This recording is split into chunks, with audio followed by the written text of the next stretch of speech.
Hey guys, it's Stacy with the Human Experience.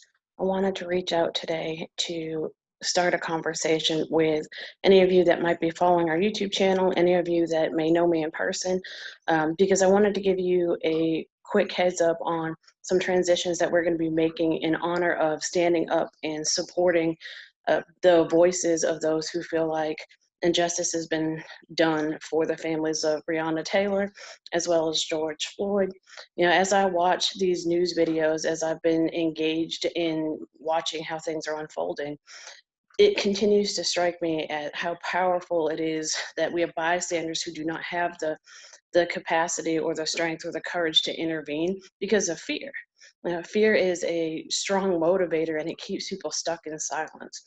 And for me, I kept thinking all day yesterday and all day today, you know, how do I get involved? What do I do? How do I get engaged? Who do I connect to? How do we take what we have, our resources, to stand up and fight against this injustice, to say that what is happening to these people is wrong.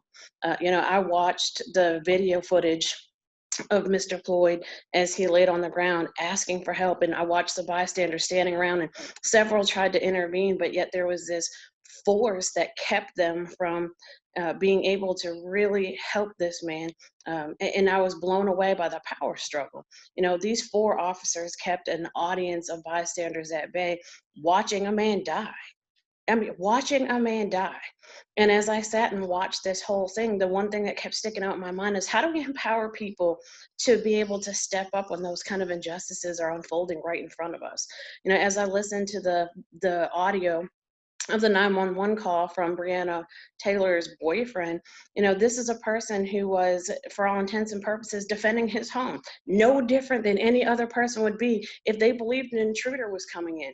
And he was legally carrying a weapon. He was legally doing what he was supposed to do as a homeowner, as a provider, as a family person, you know, protecting that system. And it really blows me away that we as a community and as a country do not get outraged until there's a death involved. You know, yesterday and today I kept thinking, you know, bystanders are more important.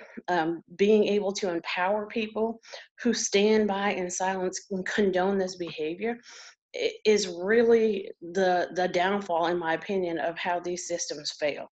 You know, I have been known to talk about teachers, and I've been known to talk about educators in both high schools and middle schools and in colleges.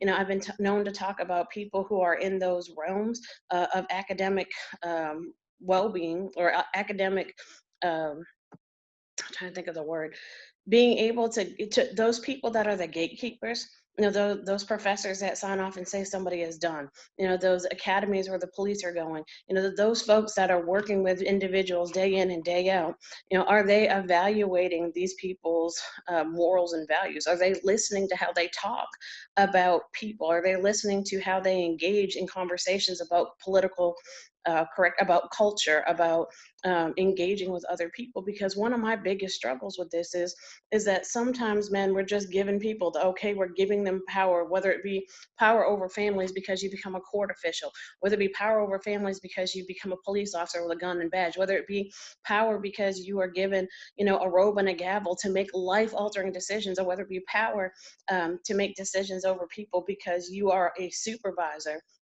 and you are overseeing how somebody is treated. You know, it kind of brought me back to several years ago. You know, my best friend was called the N word at work.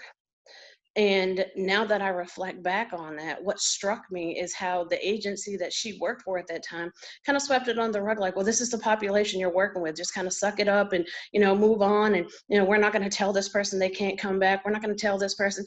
And what really blows my mind today as I think about it is, you know, we're talking about people who are physically dying here on the streets at the hands of a police officer. We're talking about people who are physically dying, you know, at the end of a bullet. But what about those people who are emotionally, mentally, and spiritually dying at the name of at the end of a name being called, or a denial letter on a loan, or an unfair treatment at a grocery store, or the fear of walking down the street at dark, or those people that walk by and feel some kind of way about, having a person clutch their pocketbook closer to them, or locking a door at a stop sign because you see a person standing on the sidewalk who doesn't look like you.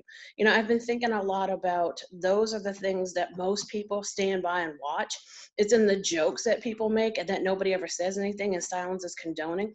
It's in the yeah, I heard that being said. It's in, oh, people in my group refer to other folks using derogatory terms, and we never say anything.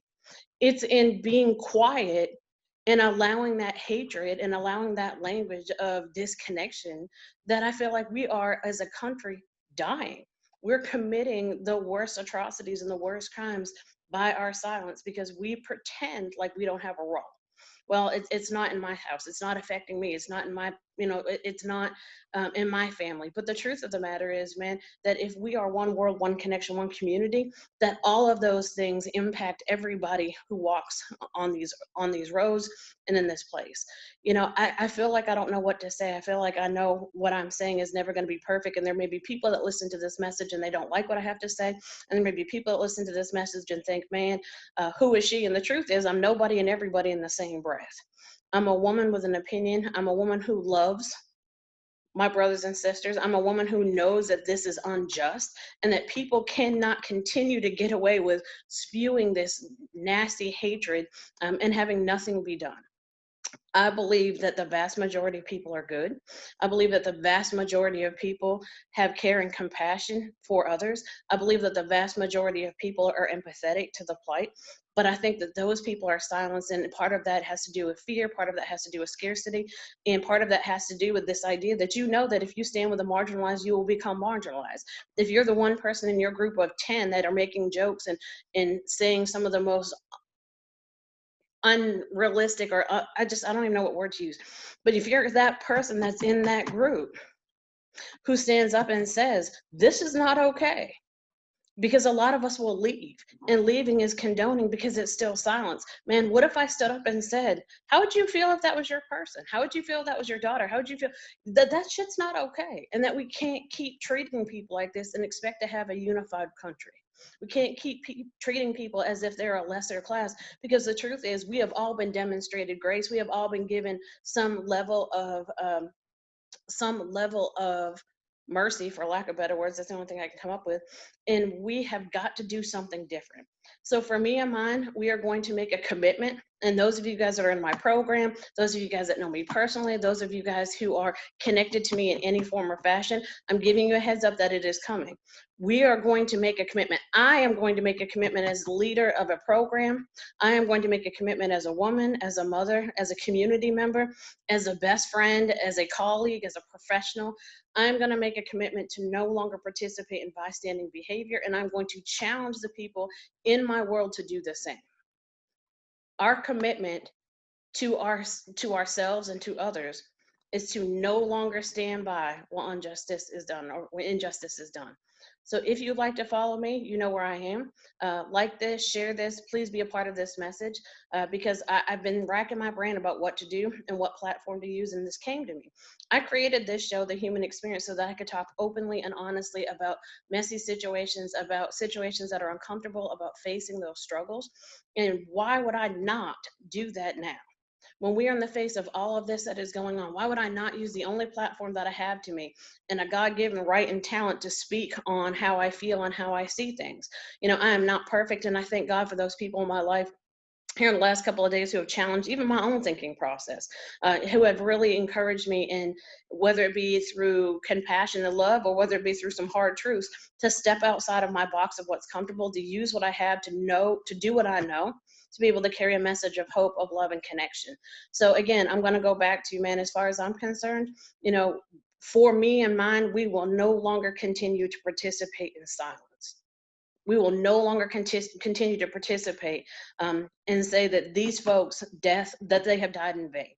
Because again, I'll go back to, man, sometimes I believe that those deaths that people experience at the end of hatred are lifelong, and those are the ones that get passed down from family to family to family.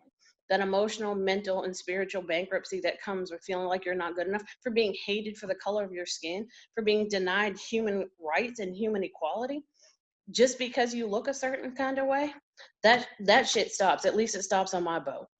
And anybody and everybody who comes in contact with me will be challenged to do the same. I love you guys. I am so grateful for anybody that took the opportunity to listen to this recording. Throw comments in there. Like, you don't have to agree, but that's okay. But I'm going to tell you, man, this is a year of action, and we're going to take this opportunity to move forward. And this is our stand. Bystanders, we are going to be empowered to do something different, to be the change. I love you.